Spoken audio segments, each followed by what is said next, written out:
Sarah, and today I'm doing a 2014 year in review video. For me and 40 Below Fruity, 2014 was an incredible year, but it was also a very, very challenging year. But it was good because it was full of growth opportunities. Even though things can feel a little bit difficult like they did, at least for me in 2014, it's oftentimes really worth it because you grow as a person, you evolve as a person, and you're better suited to face the future and to do the things that you want to do in your life. The beginning of 2014 marked my 6-year vegan anniversary, which is still one of the best decisions I have ever made for my health, for my body, and for the planet. Then I ran my first ever 30-day raw food challenge during the winter. It was incredibly successful and I'm so happy with how it turned out.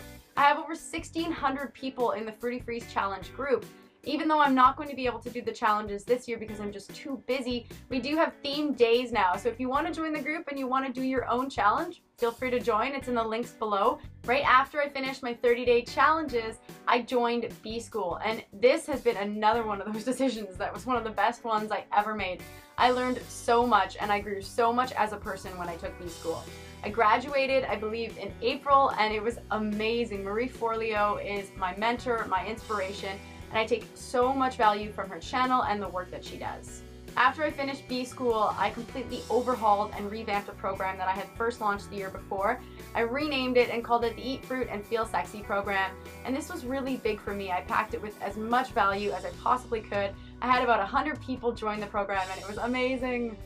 And then an opportunity dropped into my lap, and that's that I got to spend 3 months in the Faroe Islands with Sea Shepherd. And as soon as the campaign started in the Faroe Islands, Operation Grin Stop, I joined, and it was an incredible opportunity. We saved over 1,500 whales, and it was such a success, and I felt so blessed and so lucky and so privileged to be a part of that campaign. I got to work with some amazing people, and it's just so powerful to do something like that and see that your actions make an impact. You can see the direct result of your actions, and that's what I really love about Sea Shepherd.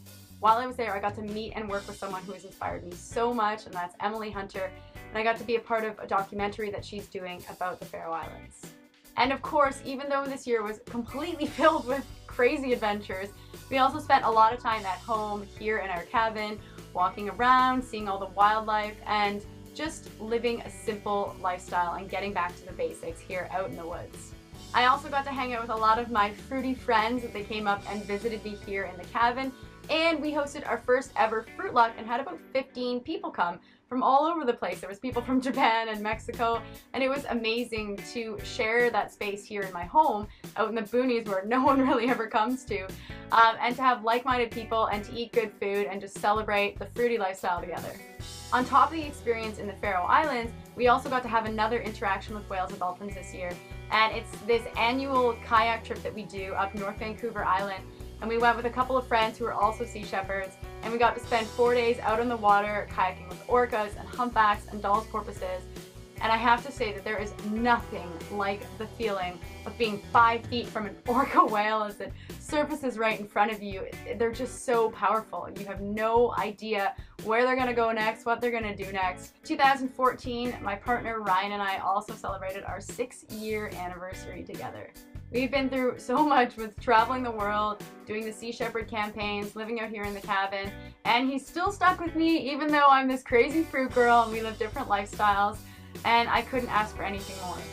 And absolutely last but not least is that 2014 is the year I really started listening to my body.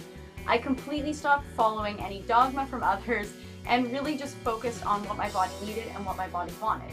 And what I found out was that I feel best on about 2,300 calories, that there was really no need to eat 3,000, and I was overstuffing myself for no reason. I started to listen to my body intuitively, and it's also the year that I found yoga, and it has completely transformed my life. I so love it more than any other form of exercise, and it's been great with listening to my body intuitively. It really works with my lifestyle now, with the food that I eat, and it's the perfect exercise for me, and I'm so grateful that I found that. All in all, 2014 was a pretty crazy, action-packed year, but I'm so glad it happened, even though there were a lot of difficulties. I'm glad I made it through it all, and it made me a better person and made me ready for 2015. And I would like to know what you guys did in 2014. Did you deal with any challenges? Was it a good year? Was it a bad year? What did you learn? Post it in the comments below. As always, if you like the video, give me a thumbs up, subscribe to 40BelowFruity, check back every Monday and Thursday for more videos. I always have them coming for you guys, and I will see you next time.